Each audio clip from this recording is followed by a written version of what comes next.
Happy New Year, everybody. Welcome to an indie showcase. My name is Chris. I'll be your host today. We've got a live chat, so I'll be reacting to that here and there, and they'll be reacting to the comics that I'll be showing you. So what is this? Comic Tropes is big enough that people often want to send me their comic book. And doing things like crowdfunded campaigns, indie comics, small press, that's a very tough field to get heard through all the noise. There's so many comics out there. Publicity is very hard to do for yourself.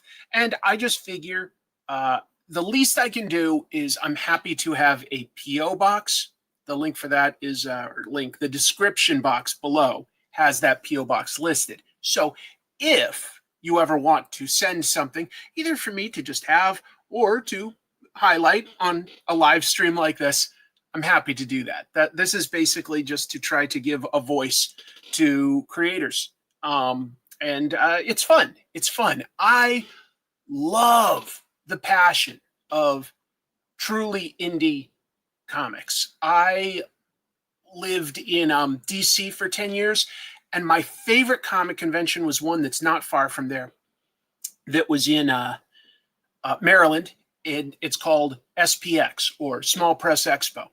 There's a number of small press events throughout the country.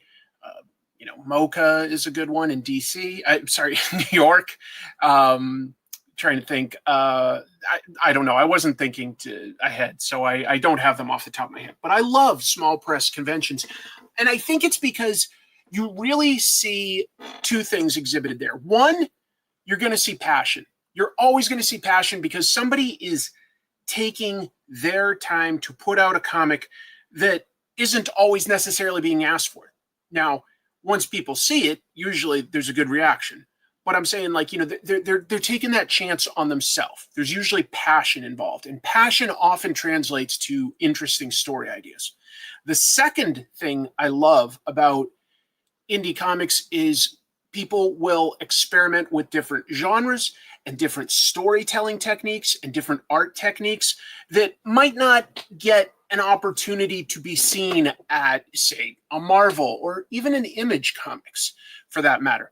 So anyway, I've got about maybe 15 to, I think it's less than 20, but over 15 packages that have arrived in the P.O. box. And tonight, I'm simply going to open them up, give my reactions. When I'm done with this episode, I'll add chapter breaks as well as any links, as long as people are smart and included some sort of website or social media handle. So anyway, super quick hello to folks that are in the chat. I'm excited too, Moritaka. I'm going to cough. Hold on. Sorry, just got a tickle at this point. My cough is almost gone, but I got a tickle. I'm excited too. Yes, hello, ChemDog. Indie Showcase, baby. Happy Friday. So lots of great folks already in here. Appreciate that. Appreciate everybody being here. Hello, Wayne, and hello, Pete. Hello, Joe Dent. Hello, Enrique. Tell you what, let me swap things up with the layout here, and we'll get to work opening up and reacting to the first thing. No order to any of this, and I'll try my best to open it upside down or just off camera so that I'm not accidentally showing anybody else's address or personal details. Try not to dox my own audience. But this is a pretty casual show where, I don't know what to expect. I kind of love that seat of the pants feel. And I also every once in a while do one of these indie showcases where I let people actually jump on and we'll do a short interview about their project. I'm not going to be able to do one of those this month, but because I'm traveling, I'm thinking early February I'll do one of those live streams. Oh, this is something I actually ordered. Excuse me. Was sent to my Well, this was sent to my home address, and I guess it just ended up in the pile. This, here, hold on. Maybe I'm zoomed in a little too much, aren't I? Let me zoom out just a notch more for everybody. Like, that's too, something like that, maybe? And then I'll just, hold on. Excuse me. There. This is a book I'd ordered from some sort of a crowdfunding campaign, though, how comics were made. And obviously there's a lot of indie and golden age stuff to this. So, this is something, this is literally talking about print techniques. Look at that. All these different ways that, like, comics were literally printed. Very technical. Obviously, this is very, like, specific and probably not for everyone, but I love understanding every aspect of comics. So this goes from, like, different printing presses to the ruby lith technique and adhesives and transparencies. Probably talks about, different ways that they could do color. That's so cool. Talking about leading and kerning and things like that. So how comics were made, a visual history of the drawing board to the printed page by Glenn Fleishman. That's a big, thick book too. So anyway, going to educate myself with that guy. That's a nice little start to everything, but it is not quite the point of it. Although I'm happy to give that a little bit of a shout out. You need it? Nice. Awesome. Yeah, it's just tricky because obviously those go for a while and I've just been super busy. I'd love to do more. I think that, like I say, I think I should be able to do one the first week of February once I'm back from traveling. So that's the goal anyway. Bear with me. Just going to open this up. This one's coming from Nevada. Henderson, Nevada, which is basically Vegas. Basically. Nice gem mint mailer. And I was just double checking that there wasn't, say, a letter or anything. Lovely packaging job. Oh, there might be a letter in the back. I can't tell. There's so many different ways for people to pack and package comics right now. I love my episodes about things like coloring, lettering, distribution. I love getting into the technical aspects of comics. All right, we got a nice little package here with some cards and a print. Welcome, welcome. I don't know if I said hello, but hello, folks. Let's see. I want to see what this comic is, and it looks like there is a letter in here for me. So let's get at it. I'm going to read the letter to myself real quick, just in case there's anything private. Oh, that's nice. Okay, so this is called Venus Rises, Volume 1, Parallels, by Jason Birdsall and Bora Örçal, if I'm pronouncing that right. The story is set in a future where humanity has colonized Mars and Venus, but the struggle for survival and control across the solar system brings plenty of conflict. First act in what this author hopes is a trilogy. Well, that is fantastic. Lovely printing job, first of all. Nice glossy cover. Colors pop and the cardstock is nice. Let's just take a quick look and see what we can see about the art style and stuff. But yeah, this is newer. Nice little opening explaining the goals here. Oh, almost a bit of a painted style, you could almost say.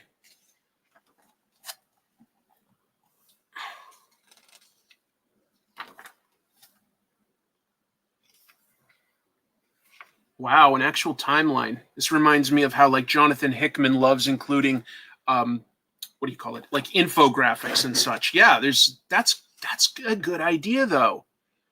This shows me some of the key locations. That's helpful. That's helpful.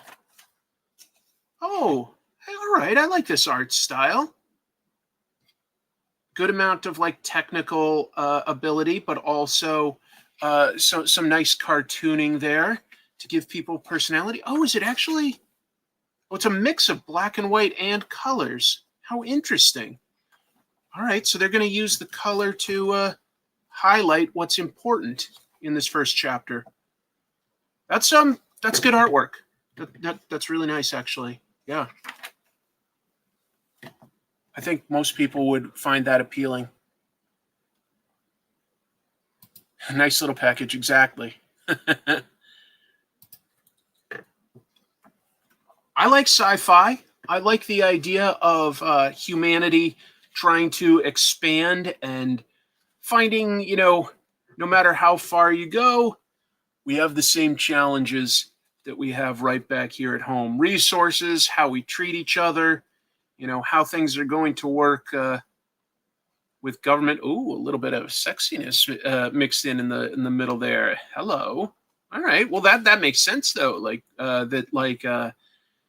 As you get onto the frontier, this could be a little bit like the Wild West, right? Where all of a sudden things like prostitution might become a very real job for some people.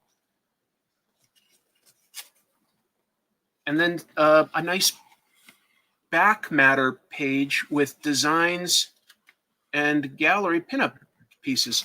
Well, this is very professional, very nice. And then, prints and cards. That's interesting. I'm giving some serious thought myself to launching a crowdfunded comic book very soon, and I'm wondering, should I include things like these extras? Is that something that people ask for or want to spend a little extra, or does it become noise? And I don't know the answer yet. I'm always talking to people that do things like this, as well as friends. But that's nice. Let's take another look at that cover. The color scheme is great. The orange and blue. And I can tell that when I flip through, even though it was mostly black and white, oranges and blues are a bit of a motif in there. I just saw blues and oranges a good amount. So that's cool. That's very cool. Great art. Sounds like an interesting world that's being built. Looking forward to exploring that. Thank you very much to what was the first name again? Jason. Jason, thank you very much for sending this to me. Very kind of you. Very kind. Much appreciated. I'm going to put that to the side here. I'm just going to start stacking up some comics, grab the next one from the pile, and get into it. Oh, this one came a little opened. That's interesting. This one's coming from Tennessee. I like Tennessee. I've been to Tennessee a bunch. Tennessee has some fantastic food, folks. Also, if you're into spelunking, they've got some great caves to explore, and of course, an amazing music scene. Really love that. And thank you for the bubble wrap. Oh, I love it. I love popping bubble wrap. It's my hobby. All right. Let's see. How do I show off all this stuff? Oh, there's a letter. Oh, all right. I've got a different issue of Death Comes for the Toymaker. Dakota Brown has sent stuff before. Okay, got it. So, originally, this book, Death Comes for the Toymaker, was published by Scout, and I don't know how many of you guys heard about it, but a lot of creators were having difficulty actually getting paid what they believe they were owed by Scout, as well as getting like the rights back and stuff. But it looks like Dakota says they've gotten their rights back, and now they're printing it through something called Magma Comics. Congratulations. Congratulations. So yeah, this is too bad I didn't open this just a little sooner. Obviously, sort of a Christmas themed story. I've flipped through this before, and look at that art. It's beautiful. It's nice and crisp and clear. There's, touch points here where I'm like, okay, it's like the stuff I like from folks like Michael A. Von Oming, Mike Mignola, who does Headlopper. I definitely, I'm not saying that this person is trying to do that. I'm just saying that there's certain stylistic similarities. Beautiful, beautiful art. I've flipped through this book before. I read the first issue of the series. I need to finish it. But yeah, we've basically got, a riff on Santa versus death, or you could say, versus monsters along the lines sort of Krampus, but a very different mythology. Very different mythology. Enkidu. That's actually something from real mythology, isn't it? I got to think of that. Thank you, Dakota, for sending this. And then also sent one of their other comics. So I'll flip over to that in just a sec. I'm just putting the letter to the side. I always keep those. Thank you for the super chat, Steve. $2 sugar-free Baja Blast Mountain Dew for you. You're so kind. You're so kind. Yes, a lot of Doctor Who monsters did use bubble wrap, so maybe I'll keep it. Santa versus Martians, Death and Santa, my favorite 80s buddy cop team. Very cool stuff. Let's see. When I back a Kickstarter or whatever, I don't really care about that, but I will spend extra for prints or original art. So it's more about supporting somebody. Got it. Well, thank you for watching. Yeah, I have flipped through this book before. This is a really great comic, and I'm so happy for the team that they have control of their story again. That's lovely. Congrats. I want to see more with Gil. And then, look, 3 issues of Grandma Tilly's Hell-Tech Mech. All right, I got to take a quick look for us all, right?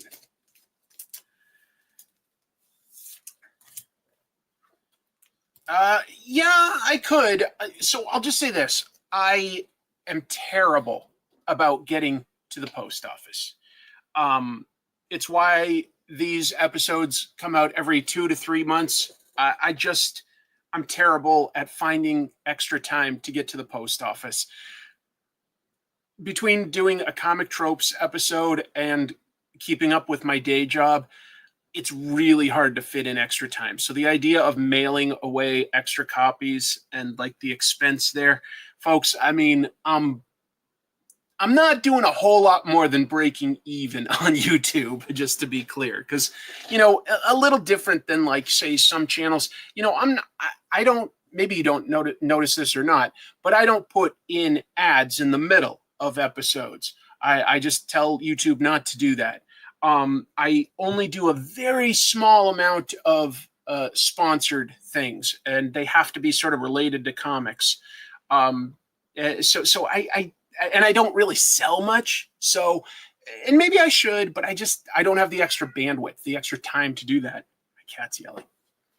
Yeah, I loved doing the Gachapon stuff. And it got to be really hard to keep up with it, though. Got to be really hard to keep up. Indie Comics Creator Con looks incredible. I wish I could go to like all sorts of conventions like that, but that one looks fantastic. Indie Comics Creator Con in thanks for the details. March, Connecticut. So let's just take a quick look at what Dakota Brown did here with illustrations by Lane Lloyd. That's a cool comic book name if I've ever heard one. This is on it's not newsprint. It's colored, but it is on it's on a nice paper. It's on a really nice, but it's not glossy like you get with all the superhero stuff these days, which I think is very reflective. And sometimes I'm like, if I pick up, say, Ultimates or something, I'm like, what's it saying? I have to move it around a little. I like this art. Yeah, this is funny. Good lettering. I can always spot good lettering from somebody that doesn't really know what they're doing. I appreciate the I'll call them flat colors as compared to tons and tons of gradients. Looks really good with this art style. This is funny. Grandma Tilly's Hell-Tech Mech. Plus, you don't get too many stories with older people, so I like that. You get 100% profit from Steve Sorensen. No, I appreciate the support. You're great. You're incredible. Not complaining either. I mean, I make my decisions on how I'm going to monetize YouTube stuff. Thank you very much, Dakota. Congrats to your whole team. These are incredible. Very, very kind of you to send that. I'm excited. We'll keep opening stuff. Here comes one from Florida. Let me just switch to this while I open it. Let's see. If you crowdfund a comic, I definitely back it, and you wouldn't have to include any extras except maybe an autograph. Thank you, Kevin. Well, I think I've got my script just about ready. The trick is I really want to, if I do this, I want to do it, not just to get it out there, because I've done my share of indie comics for many years, and I'd love to do this on a bigger scale, and I want to hire a really top tier artist, and that's the trick. I don't know how to find the perfect artist yet. I'm just, if you asked me, like, certainly 10 years ago, I'd have been way more plugged into that side of things. These days, not as much. So, when I look at these indie comics and these collaborators are putting together all sorts of amazing packages, I mean, I know that even the communication aspect is hard. So getting a team together, very impressive, very impressive. Is your comic, hold on, Joe has something here. Is your comic about a detective werewolf who solves local small crimes with a ghostly sidekick only he can see? No, but that sounds pretty good. If that's not a real thing, you should make that, because I like that idea. All right. Pulling out another comic. And there's a small note to me. So let me swap the view again to that. There's the comic, which I'll open in a moment. And I'm just taking a look at this note. It's called Deity. It's an outsider autobio comic book. All right. Nice. Before the internet, before cell phones, one man had a van. All right. One man had a van. I'm old enough that I remember the world a little bit before there was any internet. I'm old enough. But I'm also hip. I'm with it. You kids and your cool dance moves. This is thick. All right, let's see. I like autobio comics because, again, there's usually a lot of passion involved. Story and artwork by Adam Palmer.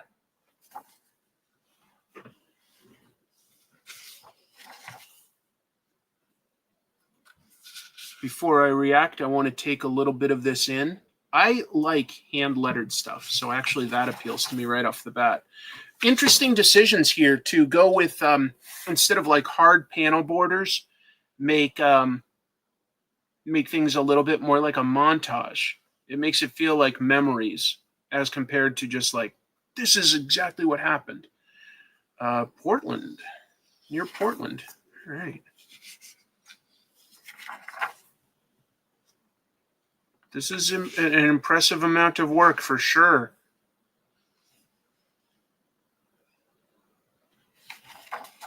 I don't know that this was sent to me by Adam, though. The note, let me just take a quick look at the packaging. Doesn't tell me. It also came from a P.O. box. This person only initialed things. So maybe this is just something they're a fan of? I'll keep looking and see what's up. Okay, so we do eventually get into more paneled stuff. Good for them for, like, if you make a black and white comic, adding all these gray tones really does give this a lot more depth and visual interest. If it didn't have that, it can look very flat and open and dull. I don't mind the, sort of slightly rough nature and occasional questionable perspective, because it gets the story across and it gets a feeling across. And I will say that ultimately things that look cool trump reality. That goes across all sorts of comics.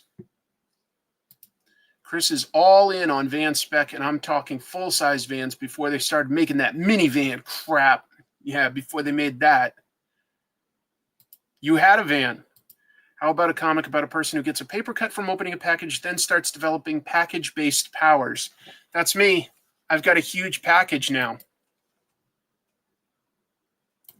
Not sure if there's a link quite yet, but I'm gonna do some research on all of these people. So if they include either social media or a website, or I can find it with a very quick Google search, I'll be adding all of that to the description once I'm done. Good question.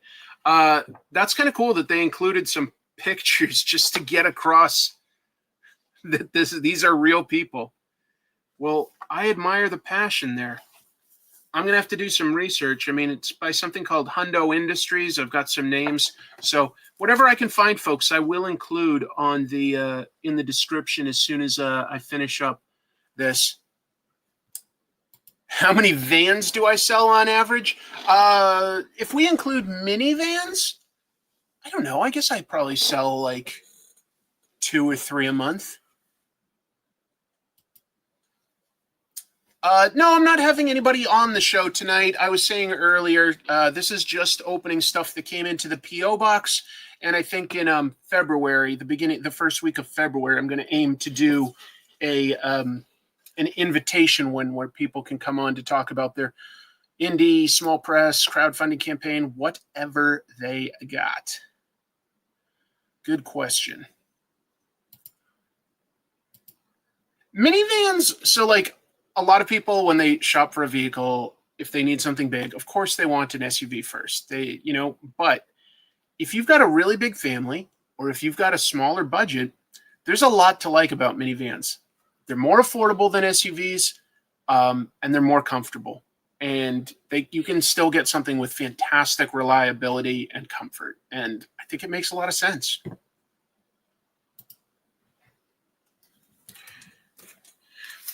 Deity.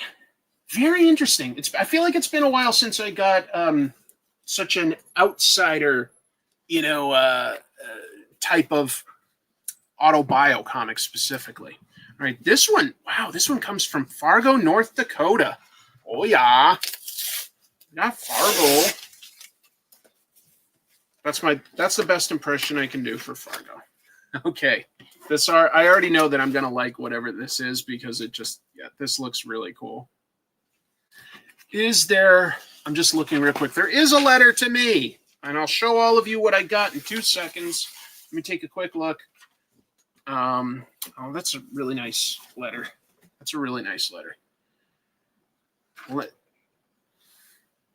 Okay, so this person that shared with me this comic, let me show you this one. Fear the Flying Squirrel, featuring Goldfinch, the Astounding Youth. This is by, did the person put their name on it so that I'm not? Yeah. Finn Harrison penciled and inked this throughout 2023, and it got published by the end of 2024. That's fantastic. Congratulations. Congrats. Let's take a quick look at what we've got here. Play Ford Windstar by Wesley Willis. Oh, man, I'm glad you know about Wesley Willis. That's the guy that sang I Whooped Batman's Ass, right? Is Jim here? Did I miss Jim? Oh, dude, there you go. Those fading photos are amazing. Pure metal. Yeah, we just showed off the same book in the last Ink Pope Live. Dude, that's awesome. I'm glad that we're getting some of the same stuff, Jim. We can actually have some points of reference to talk to each other aside from bad movies. This is so cool. Let's take a look. I love the remark. And if I had to guess, I would say that Finn may have done these with Posca markers. I could be wrong, but I love Posca markers. Oh, I've fallen in such love with them, folks. They produce such a beautiful thick and vibrant color, and they're just smooth. All right, so let's see. Fear the Flying Squirrel. I would assume a Batman parody. Yeah. Well, there's plenty of room for that. Oh, okay, I like this. Mechanical Stegosaurus, giant $20 bill. Gambler's giant dice. We got to see what Absolute Batman ends up with for trophies at some point. That would be great. Oh, wow, you met Wesley Willis. That's amazing. Very cool. Sharpie's version of Posca markers, because that's what was available. Oh, Finn, you're here. Finn, I'm sorry that I missed that. This is really cool, dude. This is really cool. Oh, man. Holy Pork Chops Flying Squirrel. This is great. I love this kind of material. And Finn says, like, hey, you know, like one of my first times drawing a full comic. I get it, but like I love the homages to Batman's history. I think that this reads very clearly, very clearly. So, you know, I would say coolness and clarity are like the two first things you've got to get right in a comic.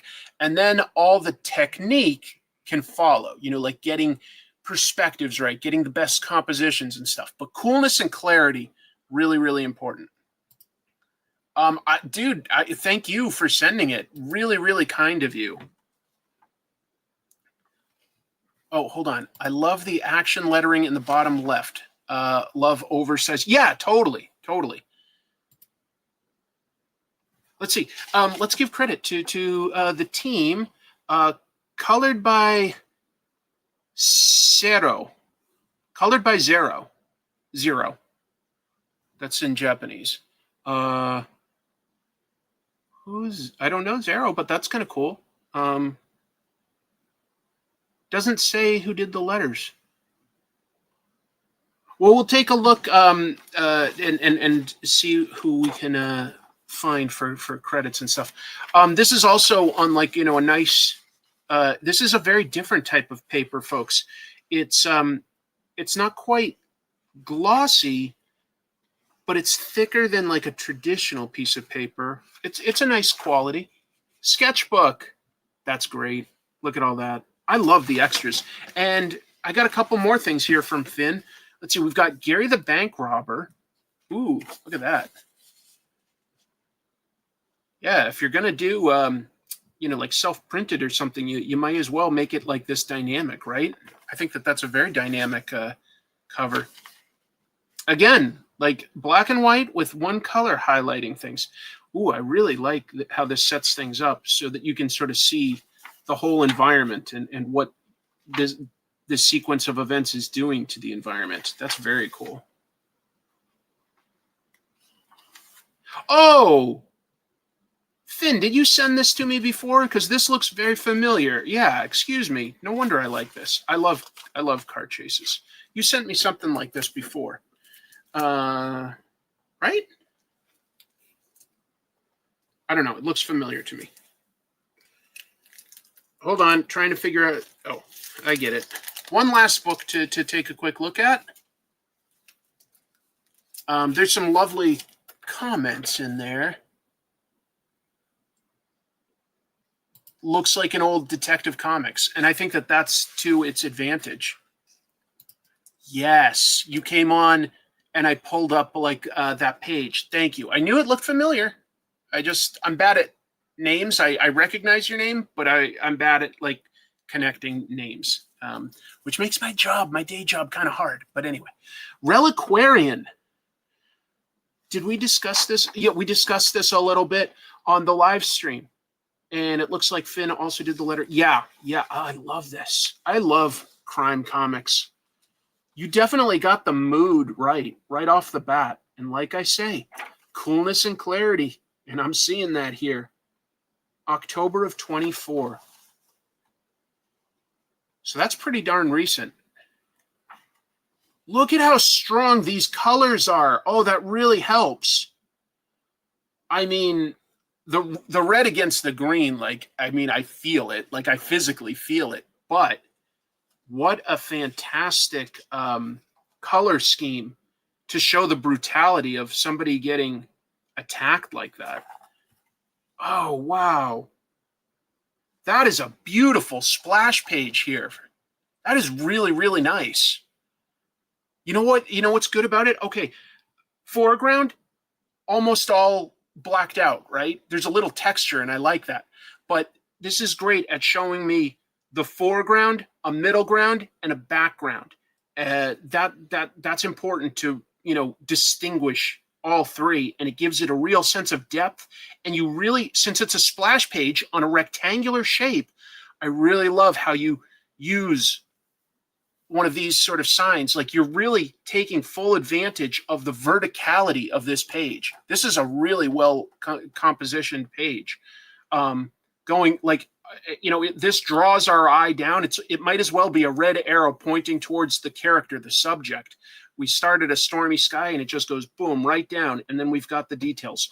Good framing of the subject, really good framing of the subject. So anyway, I'll always point things out when I get excited by good decisions like that. I don't want to give it all away. This looks good. This looks real good. Oh man. Look at how much that pops. That almost looks like it glows in the dark against the black. Thank you for the thank you not just for the comics, but for taking the time to sign them and give me some really nice remarks. I really do appreciate it very, very much. It is. There's so many nice things. Yeah, we talked to Reliquarian.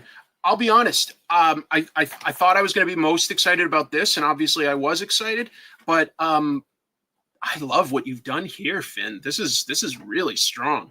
That page is really good. That's a really good page. And to have something that's strong right in the middle, that's just good pacing too. So whoever sort of paced it, props for like getting that like such a good big moment, like right in the middle, to keep you interested, keep you invested. Really, really good stuff. Really good. This is a great mailbag thus far. Really different types of stuff. All right, I'll keep going.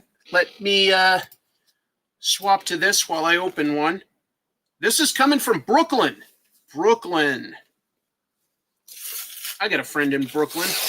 I got friends from Brooklyn. I like Brooklyn.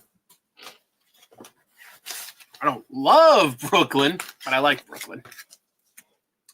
All right. Is there a letter or anything? Not sure yet. Not sure yet. Let's take a look. Very good. I'm glad that people like it. All right. Amelia. Just at a glance, this gives me such vibes. The layout, the lettering, and like the simple like blocked out number up here. It just really reminds me of discovering comics, indie comics in the early 80s when I would go to New England Comics and I would find all sorts of cool black and white self-published stuff. Oh, there is a letter. And this is published at Kablam. There's a couple different options for printing, yourselves. You can always, of course, talk to a local printer. Probably going to be the most expensive option unless you have some really unique format that you want to print it in. Might get to you faster, be good for communication, but might be more expensive. Kablam, a decent mix, I would say, of customer service, okay options. I've used them, and you can print sort of on demand to the amount that you want, so you're not necessarily going to lose money. You're going to get the best economies of scale if you truly can print at quantity. And to do that, you need to have built an audience or actually submit through one of the distributors so that comic book stores can give you back the order numbers. So there's a couple different ways to handle this, but I honestly think that Kablam is a pretty strong one for getting started. Let me take a quick look at this letter.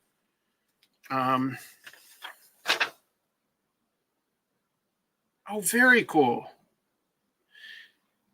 So this comes from somebody named Jaye McBride, and really just did this, says to like get the idea out there. They say they wanted to get the idea out there. and is a stand-up comedian and writer in Brooklyn. That's incredible. So has a lot of credits, actually. Jaye McBride does. Let's take a look at this book and see what it is. It's thicker than I expected. This is a relatively thick book. Look at that. So it is black and white, but fortunately it does have some gray scaling so that we've got some depth to it, like I was saying, is important. Jaye seen here attacking a customer at the grocery store for getting the last can of Spam. She is an award-winning writer for her work on Inside Amy Schumer. Well, man, getting an award, that's awesome.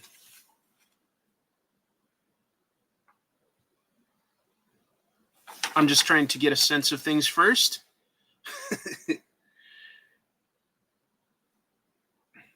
It starts with like the creation of a baby, and of course on a cosmic scale, these supernatural entities that are responsible for creating babies. It's a bureaucracy.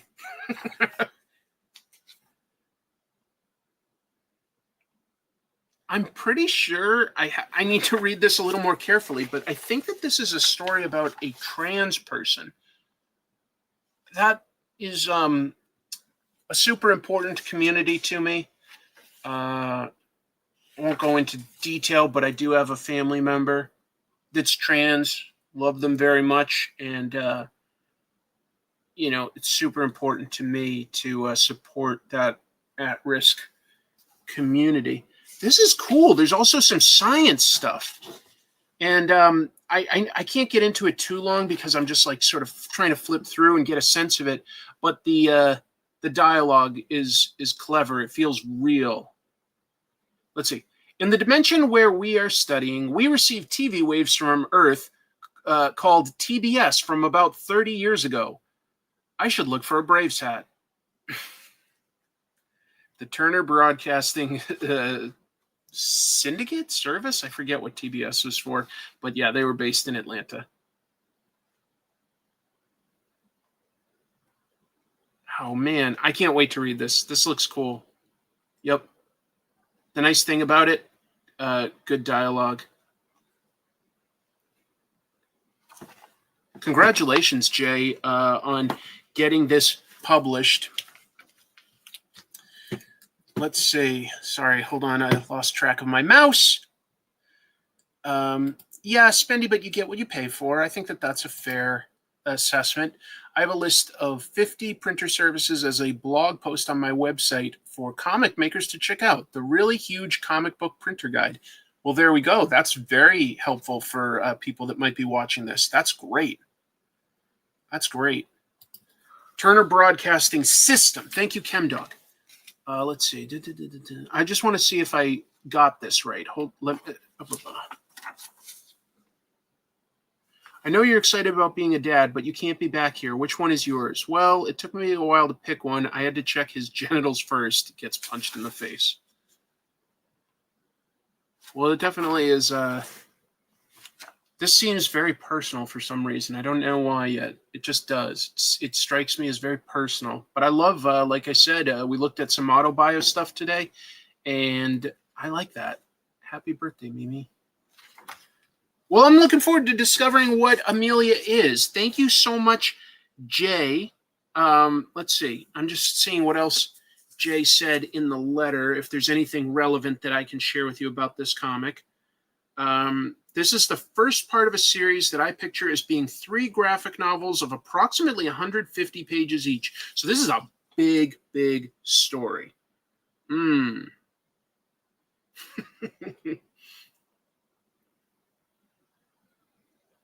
Okay. I might not continue the art side of the story, but the goal remains the same. Get this story out there and hopefully reach people, particularly queer kids, who might feel that there's still hope for them in this world, no matter how cold it sometimes gets. Okay, so Amelia by Jaye McBride. I will find some links for that, and thank you for doing something like that, Jaye. That's important work, and it can be very entertaining work. Very cool. Not seeing a social or a website quite yet, unfortunately. It's what I always talk about You need to make this easier for readers to find more. I will look. There's probably at least an Instagram. Name is spelled Jay McBride. Did I highlight that right? Jaye McBride. So I'll figure it out.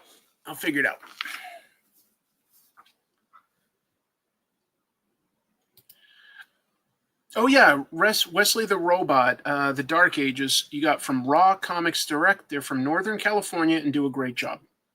Very nice. This one I must have. Very cool. Thanks for doing this. Trans rights. Always. Very nice.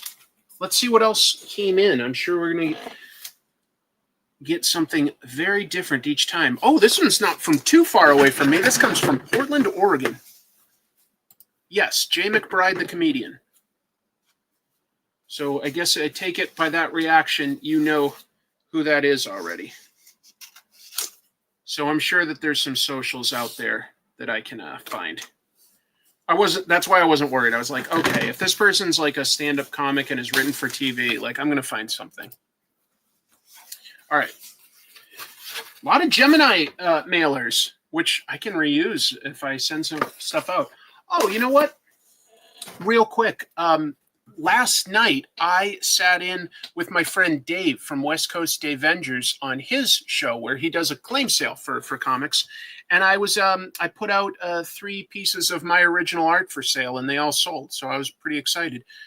That's something I may consider doing here because, you know, every once in a while I draw when we do live shows and, I don't know, just end up with wacky stuff like Nosferatu Zod here from Berserk. And, yeah, if I can sell that stuff, I think that maybe I will. That will justify going to the post office. There's Ciri from The Witcher. So anyway. So this is one that I have seen before, and I've met this person in person at the Rose City Comic-Con this past season. So this is cool. Okay, this is called Feral Star by John Burkett. And this is published by my friend Eli through his company, Cosmic Lion Press, or Cosmic Lion Productions, excuse me. CosmicLionProductions.com, but you can also order these through Previews. Previews carries Cosmic Lion's stuff. So, Feral Star. It's a sci-fi, bit of a horror story, and let me show you what it looks like. But John's really, really nice and super talented guy. I also really admire what Eli does. Oh, thank you for the signature. I appreciate that, man. I got like a sort of an ash can of this before, but this is the full comic. This is look at that detail. You know, this is nice blacked out stuff. Like we don't have the grayscale, but we have lots and lots of thick, heavy blacks, and it reminds me of how the sci-fi work would be laid out by guys like Frank Frazetta and Wallace Wood. They do like just lots and lots of spotted blacks, lots of shadows. And that also helps give it depth. You just don't want the line art to be too open if there's no colors. Well, actually, now I take that back. Sometimes it can work. Sometimes it can work. Oh, yeah. Yeah, very strong art. Obviously, like, you know, nice, cool splash pages. This is just, you know, classic sci-fi horror action. I feel like this stuff you saw a good amount in the 50s and the 70s and 80s. Not as much now, but like you do in movies, but in comics, not quite as much. But I think that there's definitely an audience for it. Definitely an audience. The characters all look, you know, distinct and identifiable, laid out well. Thank you so much for sending this, John. Yeah, Feral Star. And so like there's the newest issue. Number 1, this was like a number 0. And now we've got number 1 with the Cosmic Lion Productions logo in the top left. Very, very impressive. It's got wrist rockets like Destro from G.I. Joe. Yeah, the cool thing about a lot of the Conan books were the especially the magazine, the black and white Conan, Savage Sword of Conan book in the 70s. A lot of great artists, especially from the Philippines, that worked on that. Maybe difficult to read as I just flip through on the screen. Not too hard in person. I've looked at it. It's really good. Look at that. That's a pretty sweet endorsement. Feral Star by John Burkett. Jimmy Jams saying that he digs it. Oh yeah, I see a little bit of that. Who was Mark? Who was Xenozoic Tales? Mark. I keep thinking Mark Russell, but that's the writer, right? Mark. I forget. I'm bad at names. Somebody help me. But Xenozoic Tales, yeah. I could see a little bit of Jim Starlin in it. Yeah. Wrist rockets sold. Anyway, you can get this at cosmiclionproductions.com or you can get number 0 on John's website, johnburkettstudio.com. I'll have those links up in the description when I'm done. Schultz. Thank you, Joe. I knew somebody would get it right away. Very, very fun. And just happy for people that are putting in the hard work, making books like this, and then getting a bit more of an audience and building. That's always nice. Oh yeah, Cosmic Lion does a pretty wide variety of interesting books. I'm pretty sure that they published Attaboy from Tony McMillan before he got a different publisher this past year. They do stuff like Ghost Agents that I've got in the past. All sorts of great books. Morgan Herron does a Frankenstein book. What's this say? That's so inspiring. In fact, I'm definitely going to finish up my last comic that I'm incorporating into a graphic novel ASAP this year. That's awesome. Yes, Schultz. I was thinking of Mark Schultz for Xenozoic Tales. All right, this one comes from abroad. Okay, I think I know who this is. I think that this gentleman has sent me something before, but let's double check. I don't want to just assume, open it, and go, oh, that was somebody else. I just besmirched somebody's name.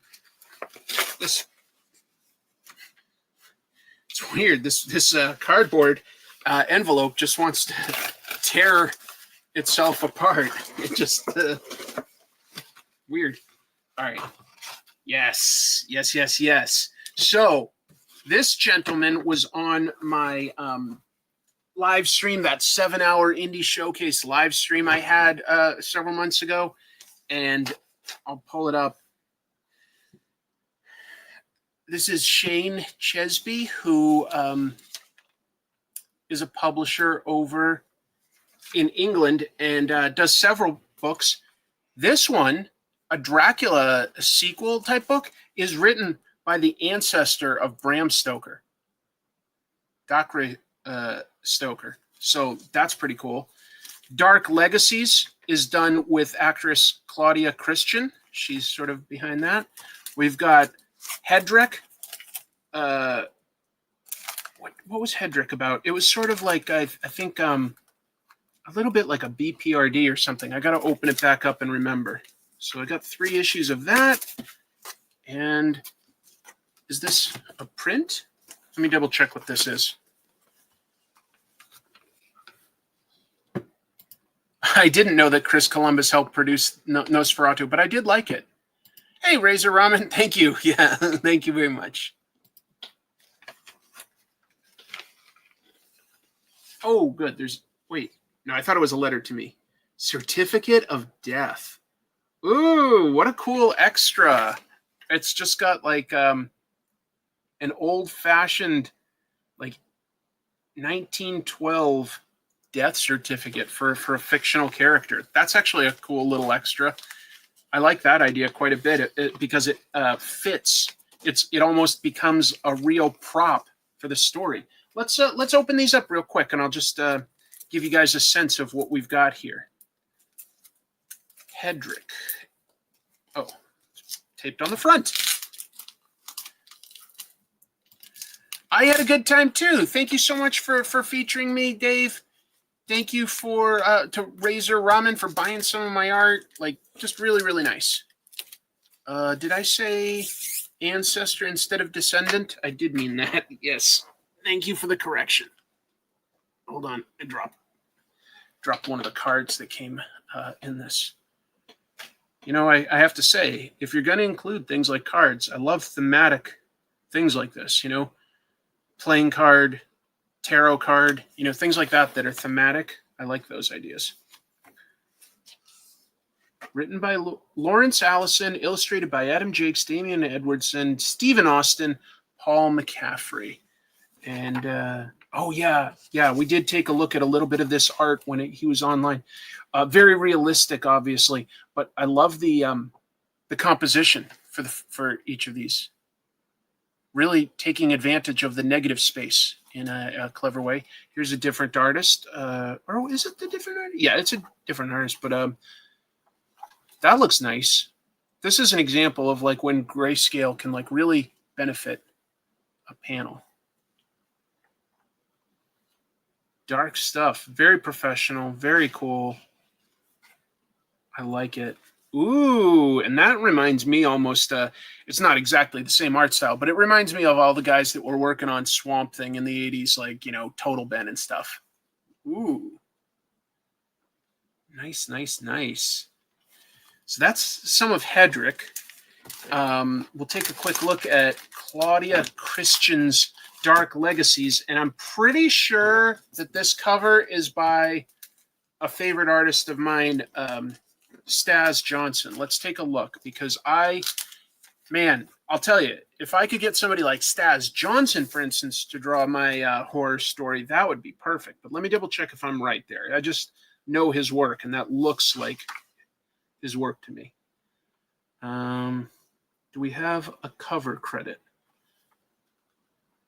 Artwork by Glenn Fabry. So that's I think a lot of you guys know who Glenn Fabry is from like things like, Preacher. Does the interiors here. That's pretty amazing.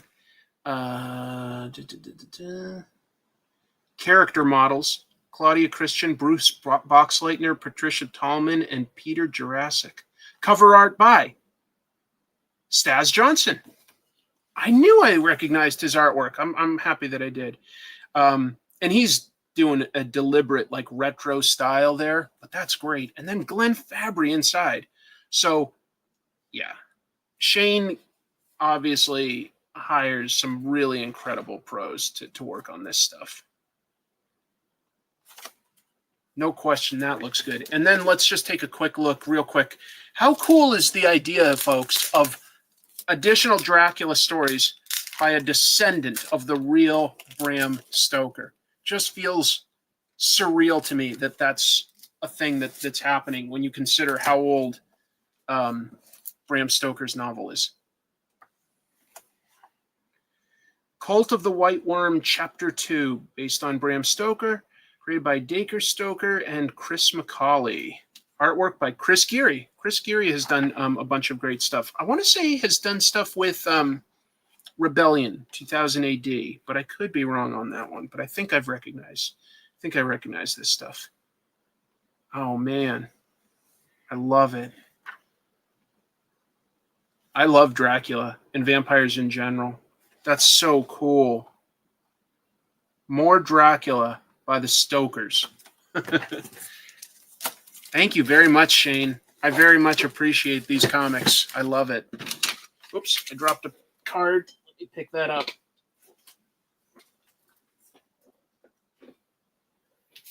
So nice. People are so generous to send in these comics for us to take a look at. I'm not 1,000% sure how you pronounce that word. Darcy Dacre. I thought it was Dacre, but I could be wrong. There's an actor with that name. He was on what's it called? Stranger Things. And I think he was the Red Power Ranger in the movie version. This one comes from Mountain View, California. It's pronounced like acre. Okay, so Dacre. Thank you. Hope I got it right. Another lovely Gemini mailer. Throw up this view, and we'll see what this is. Space Debris Comics. What a great sticker. Astronaut, a skull, a skeleton in an astronaut suit. Sold. Sold. Oh man, it's like the least I can do. If people want to send this stuff in, I am happy to share it. So we're looking at Tales from the Far Future. And is there a letter? I'll take a quick look to see. There is a little note for me. Love watching your shows. Oh, happy to highlight people like this. So this comes from Andrew Lipson. Name is, whoops. Okay, name is right down there.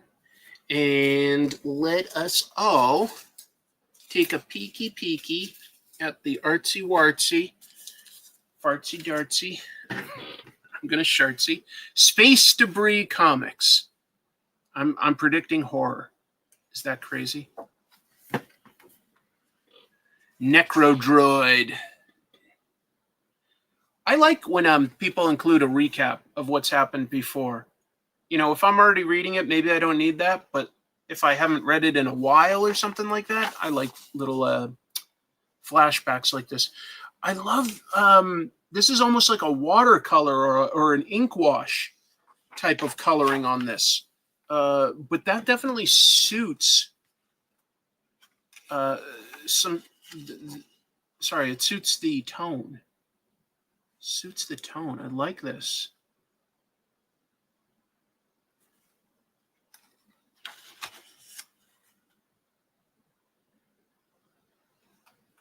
Great color. Ooh, that's pretty badass. This person catches some sort of like a worm, like, you know, Tremors worm or a Dune worm or something, shoots it up and then grabs it and breaks it in half. That is pretty badass, hardcore stuff. Sold. I can't do that anymore. I've tried to rip animals in half, and lately, you know, I just don't feel like I'm strong enough. This is a good haul already. This is awesome. My LCS carries this comic. You've got a good comics store when they are willing to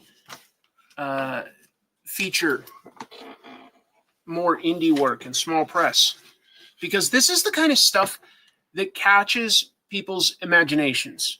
You know, this tests what we expect out of a comic. This is going to surprise you. You don't know what to expect, and I like that. Like, did I expect this decaying, like, skeleton robot dressed in samurai gear to be pushing a black cat with wings? No, I have to admit, I did not expect that when I first opened this book. So it's badass. I like the colors. I like the unexpected nature. What a fascinating logo where they've got some sort of Giger-esque biomechanical texturing to the lettering itself. That's fun. I sometimes find that the textual recaps can set me straight on plot points or connections I may have imagined. A definite text recap can clarify and clean. It's good. You'd send it to me in a cereal box, probably still full of cereal.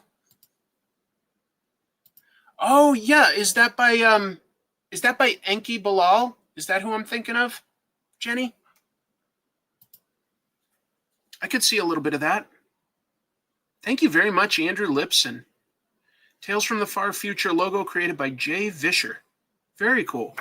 Well, I look forward to finding everybody's websites and socials to include there. Again, that's like the one thing that I wish was a little easier. This one looks like it might just be a letter, but let's take a quick look. Pros and cons after dark. It's sort of a mix of The old channel name and the new. I used to call this pros and cons. Decided, you know what? People know me from Comic Tropes. Let's lean into that connection a little better. And it helps benefit, like, you know, people whose work I'm showing if they can just easily say, oh, it was featured on, you know, Comic Tropes. Because basically it is. Let's see here. There's a letter. Maybe a mini comic, or maybe it's just a drawing. I don't know yet.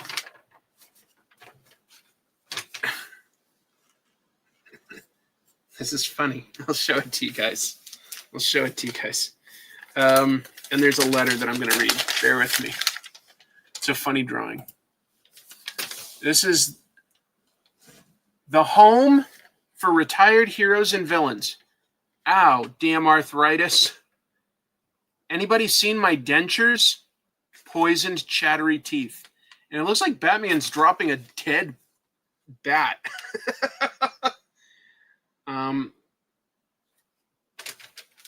Aw. Oh, okay. So this comes from Wayne Ashford, who I think I've seen in the chat pretty regularly. And Wayne drew this on Batman Day from 2023, but has sent it to me. I always draw Batman on Batman Day too. Cannot wait for the next live stream of Promote Your Own Comics.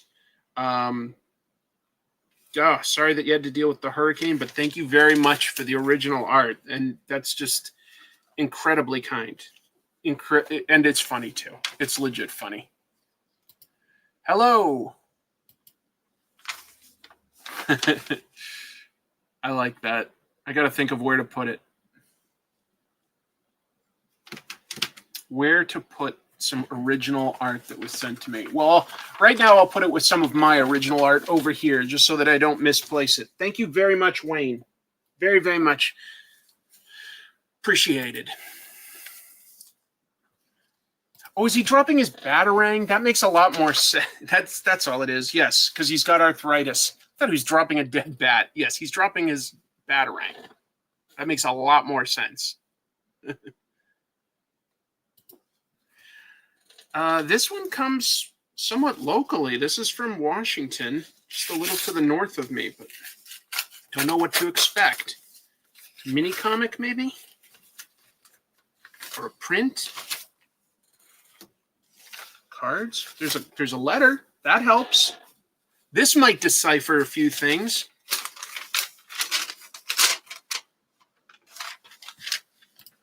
Hello, thank you for jumping in and watching. We are looking at indie comics that were sent in today. Let's see. All right, Nigel has sent me some cards that he has made over the years, and the artwork looks fantastic. So yeah, these are just like cards that you could mail to people. Santa filling a Christmas globe with bourbon. Or whiskey, anyway.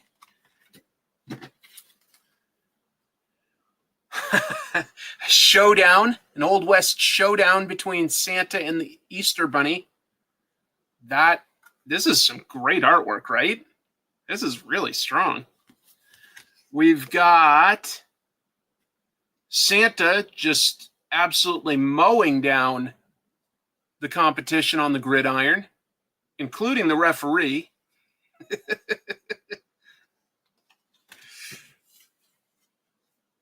The Coca-Cola polar bears roasting Santa for dinner. I love the effect on the northern lights. That is really gorgeous. These are hilarious. Here's just Santa lounging on an airplane's wing while it's in flight. Good for you, Santa. Good for you.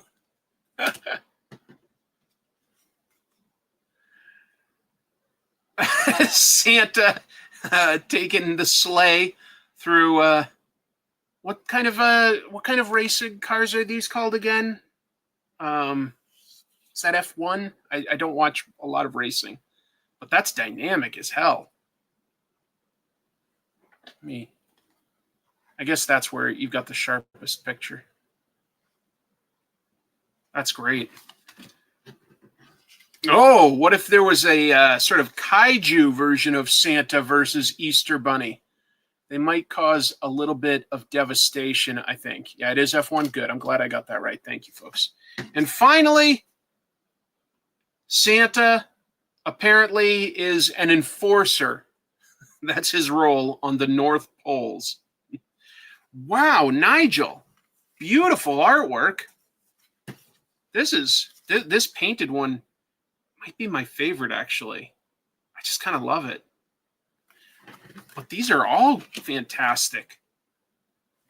Should I just keep these for myself, folks, or should I actually like use these for Christmases in the future?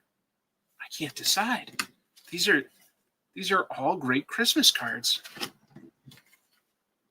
I love them.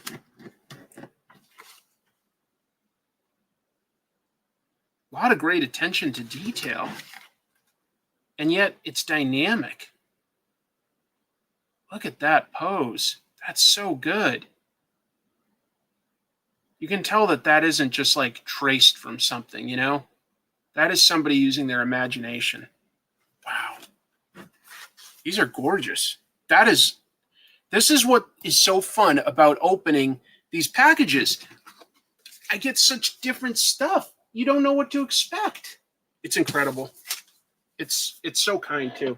What do we have left? We have 1, 2, 3, 4 things left. 4 things left. This one comes from Scotland.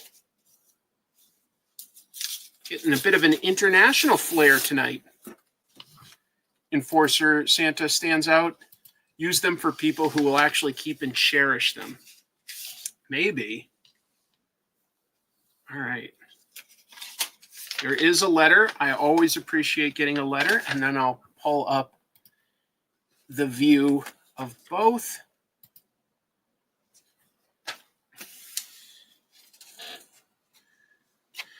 This, hold on, I'm trying to read the name. It's a signature. Oh, my latest Fred Egg comic. Yes. Okay. So David has sent me his funny comics before. This is awesome. 3-way control. Wait here until green light shows. And then, of course, it's covering the green light. So you'll never go. What do we got? I'm sure. Let's just open to one and appreciate it. All right, we'll look at this one. Oranges. Whoa. Hey, Dad, look what I found. Oranges. Put that back right now. We've already got orange bubble gum. It's funny to me. Dark mornings. Gentlemen waking up, brewing the coffee. Dark mornings are no fun this time of year. Right. Do I have everything? Keys? Phone? There's a dead bird on the doorstep. My cats killed Christmas. All sorts of good stuff. I'll look for another quick one. All right. Rocket. In 1979, I got a new Star Wars figure, Boba Fett. It had a rocket pack. Did this mean he fired rockets off his back, or could he fly around? The Empire Strikes Back came out, and there he was, but giving no answers to my question. So, my Boba Fett didn't fly in any of my stories, or fire his rocket. Either he couldn't, or chose not to. I held to this for 3 years. In 1983, Return of the Jedi, and Fett is flying. My figure was set free to soar. That's adorable. So David wrote all these and then hired different artists to imagine his gags and ideas. Dark Side of the Bus. I love the variety.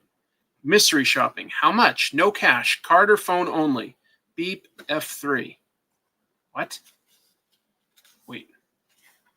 Thank you. Vending. For all I know, that cost 600 pounds. David, thank you so much. That's good. That's good. 1-pagers, 2-pagers, so fun. Hey, what a surprise to catch this live. It's after 2 a.m. here. Yeah, I timed it that way. What I thought was, you know what? I'm going to feature this guy's comics, but I'm going to make sure that it's at an hour that's absolutely unreasonable for him to be expected to be awake. That way, he'll want to show up and see what the reaction is, but he'll wake up tomorrow feeling terrible. Then I'll feel like I've accomplished something, like I have godlike power over this man's life. I'm just kidding. Thank you very much, David. Great presentation, too. Look at that, folks. That's, what do you call that type of binding? Excuse me. When it's not stapled, it's something stock. It's not coming to me. I'm an idiot. An unusual occurrence. Well, here's somebody ahead. I'll hang back. Here comes someone from behind. They'll be right up my ass, no doubt. They're staying at a reasonable distance, too. Wow. I'm so proud of all of us. Perfect bound. Thank you. Ears were burning. Yes. Lovely stuff. Lovely stuff, David. Is there a website listed, though? Let's see. I'm not seeing an easy-to-find website. Or social.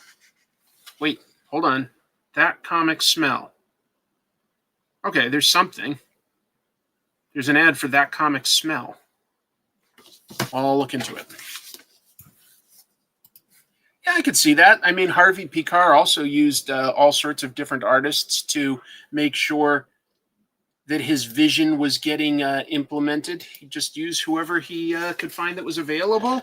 And sometimes he would go for some of his favorite artists. And I can see some of that. What a great photo, though. Wait here until green light shows. Well, might be waiting a little while.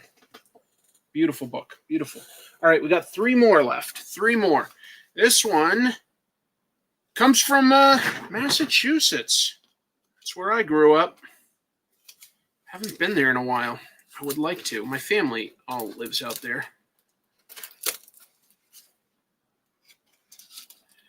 I'll try while I'm on my trip to keep doing some live streams here.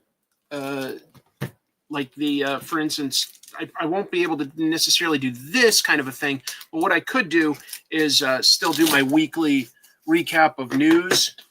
I'll do that. So I'll do one from Hawaii and I think 2 from Japan. All right, this is from Ryan. And let's take a look at what it is. It's thick. It's a thick guy. All the victims' eyes are closed. Ryan Atlas. This is a book. A novel, you might say. There's notes in there near the end regarding contact details. Okay, I'll figure it out, David, as soon as I finish. Thank you. Thank you very much. Is there a reason the old theme song pronounced it comic tropes? No real reason. It's not too bad if you plan ahead, and the dollar versus the yen is something like, I get like 63 cents on the dollar. It's amazing. What a novel idea. A book with no pictures. I know. Ryan says, watched the latest indie showcase Mailbag. I enjoyed the stream. While it's not a comic, I'm sort of summarizing and paraphrasing some of this stuff. Sent along my latest novel, All the Victims' Eyes Are Closed, in case you happen to be looking for some prose to read on a long flight or anywhere else. I know that you're a fan of crime fiction. I'm a huge fan of the Brubaker Phillips works in particular. Me too, big time. Just wanted to pass along a copy.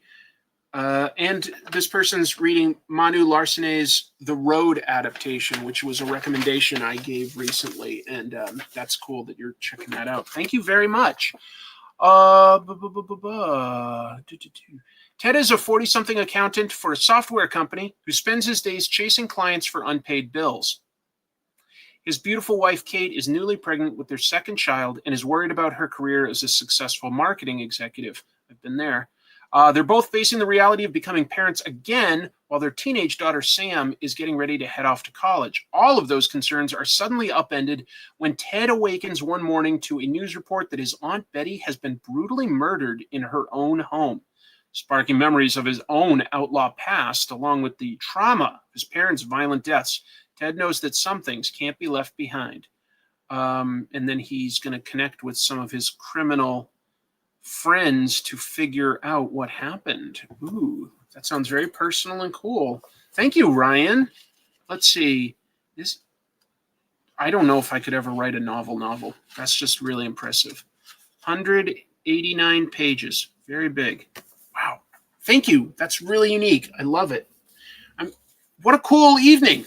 It's not just comics. It's also books and postcards. All sorts of amazing things. Whoops, hold on. We are in the end game, folks. We are in the end game. North Carolina. Beautiful beaches. Beautiful beaches. And they don't have the same weirdly strict regulations for alcohol, I think. That's South. Wait, this is North Carolina? Oh, well, never mind. Maybe they do. I forget. One of the Carolinas has looser regulations than the other, and has that place south of the border. But I don't know which border they're talking about off the top of my head. So, another package, another Gemini mailer, right? That one's stuck in there. It is taped in with packing tape. Oh, it just tore the packing cover off. That's okay. That's okay. I've got other bags, but it's going to be a little tricky for me to get out. Hold on. This person has not just an online shop, but even included a card with a QR code. Manny Tavares. I know Manny. I know Manny online, I mean. I've seen that name on live streams. Let's take a quick look here.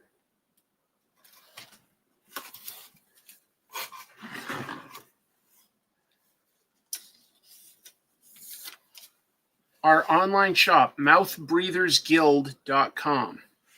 YouTube, The Manny Draws. Substack, Manny Draws. Site, mannydraws.com. Well done, Manny. Very, very good. And another book, Renowned. Okay, and Manny let me know that this book has nudity in it, so I got to be careful with what I show on YouTube. They can be sticklers. Let me just take a quick look at the note that Manny included here. Remise is a solo book I did while I was going through some tough times. Art for art's sake. Renowned is a fun collab book I did with Kevin Tannhauser. Each story in Renowned follows a different bounty hunter slaying some monsters in our universe. Very cool. Thank you, Manny. Let's take a look at what I can show. Find a look at. There's also a nice remark. Thank you, Manny. I appreciate that very much.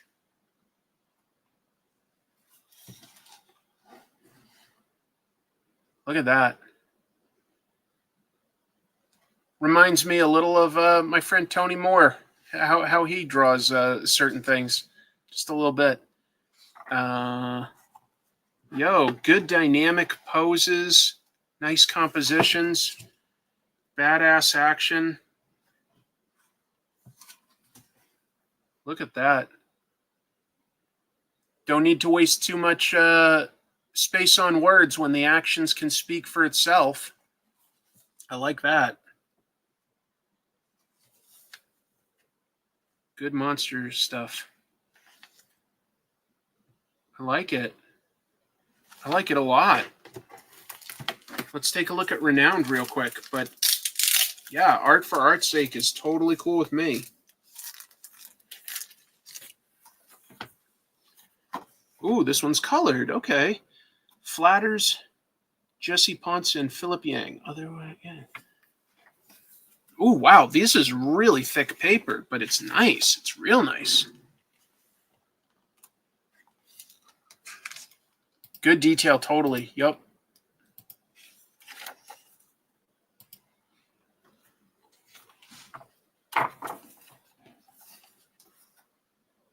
Wow, Manny. So dynamic.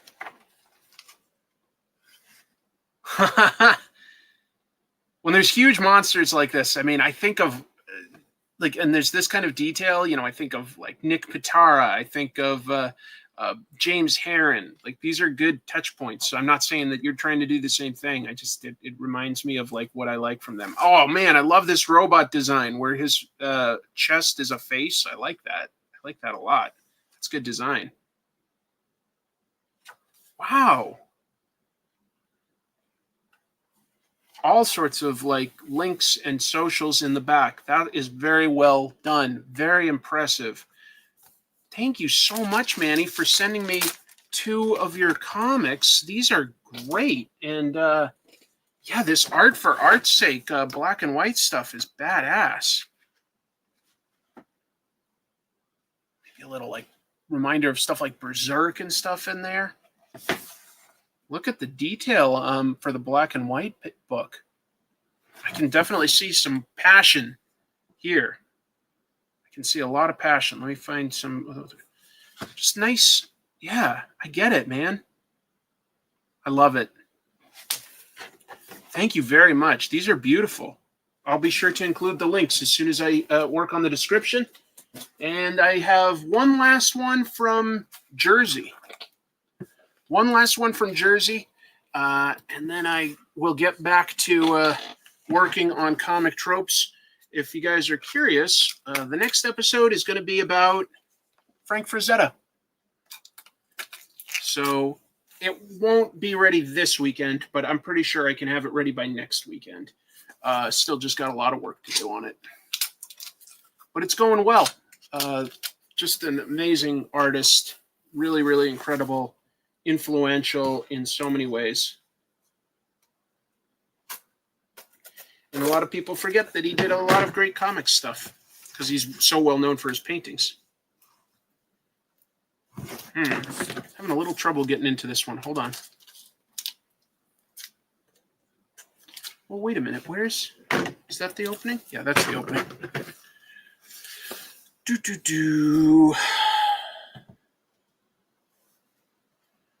A lot of this stuff, Joe, has been flat color. Yeah, a lot. There's been some of the grayscale stuff had gradients and tones to it. But I think that what we're learning over time is that colorists can be painters, but a little goes a very long way. I think when like digital coloring was new to us, we just like the industry, colorists felt the need to do as much as possible to like make it look round and real and good. But sometimes that honestly distracts from the line art. If your art style is to do something painted, that's different.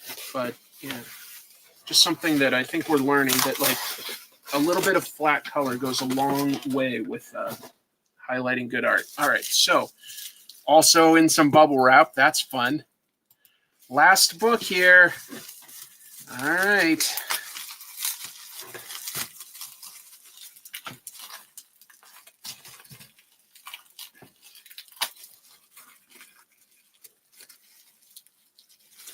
Where's it open? It's like it's all sealed. Oh, I see. There's tape up at the top. All right, I'm just going to have to cut in. Sorry, Bubbles. Your day is through. Oh, Manny, that's so nice that you're here. Appreciate it. Oh, yeah, I know that you've been to the Frazetta Museum that's down there in Florida, right, Kevin? I've been to the one in Pennsylvania. And I actually got to meet Frank and his wife. She asked me to call her Ellie, so I will. And that was a privilege. That was back in either 2004 or 5. I really can't remember exactly when. And I've got like a photo or two of my friends and I outside of the museum, but I didn't take any pictures inside. There was like not really much social media then, certainly no YouTube. So it didn't feel important. I wish I did get a picture with the master himself or even his wife, but I just, whatever. I was present. I was in the moment, That is a really nice card there, actually. Let's take a look at what this is. Stephen Guy and Eric Shane from Future Vision Comics. And they've sent me a nice little letter here. So this is issue 1. Issue 2 is on sale now, and issue 3 is 10 pages, fully done, on track to be done by Christmas. Wow. Okay. Saying that this comic, we're hoping there's our next book. Oh, they're doing a bunch of books. They're doing a bunch of books. Wow. There's a lot of nice stuff here, just like talking about stuff on my channel that they like, and I don't need to bore you guys with that kind of stuff. Lovely. Let's take a look at this comic, Baron Templar. Yeah, got it. I've talked to these guys on the live show before. Yep, we talked a little bit, but I haven't like held the book in hand like this.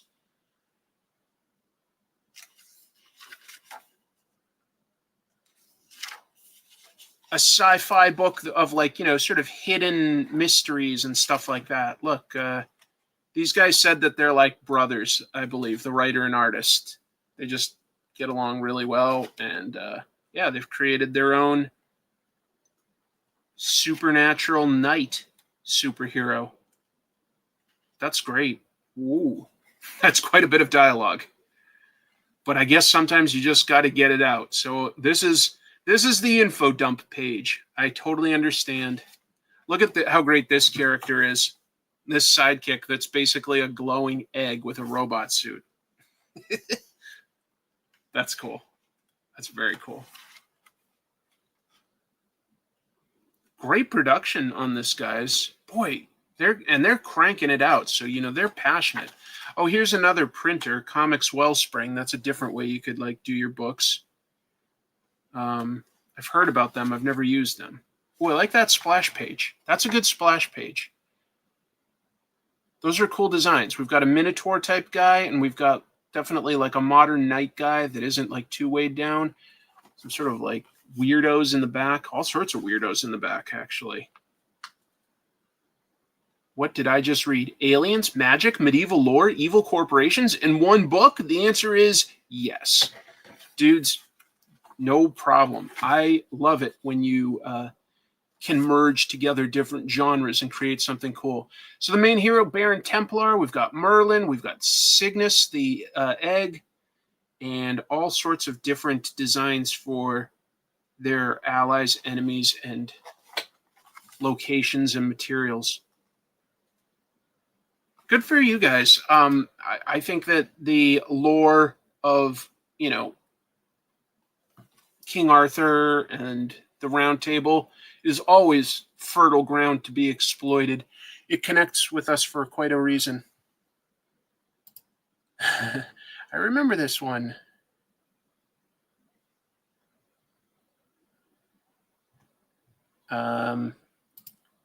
Yeah, it is inspiring. I agree.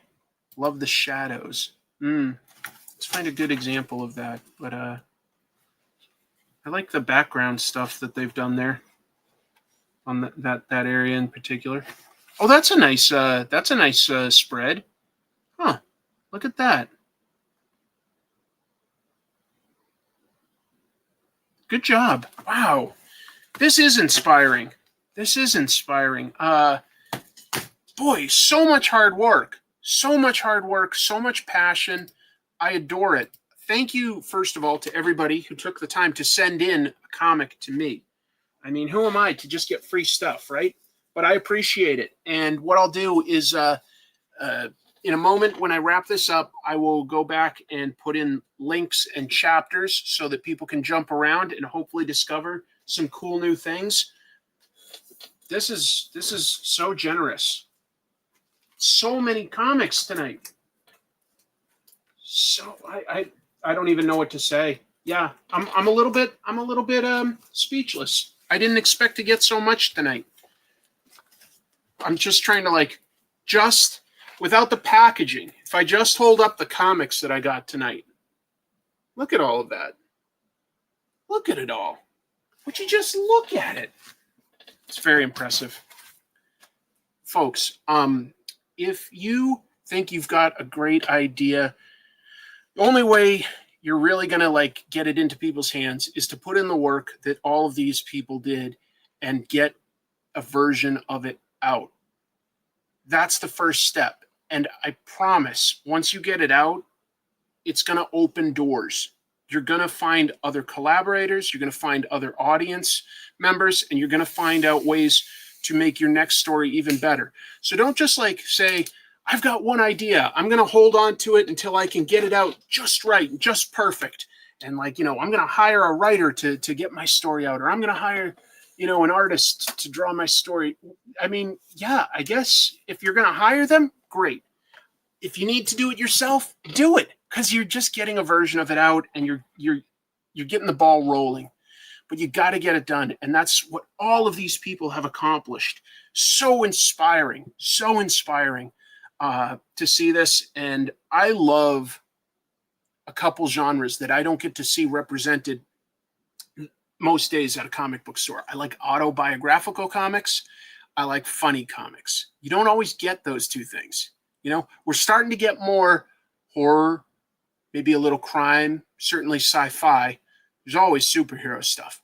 There just is. But I love that we're getting to see like more and more of this kind of stuff. I'm going to take a little bit of caffeine here.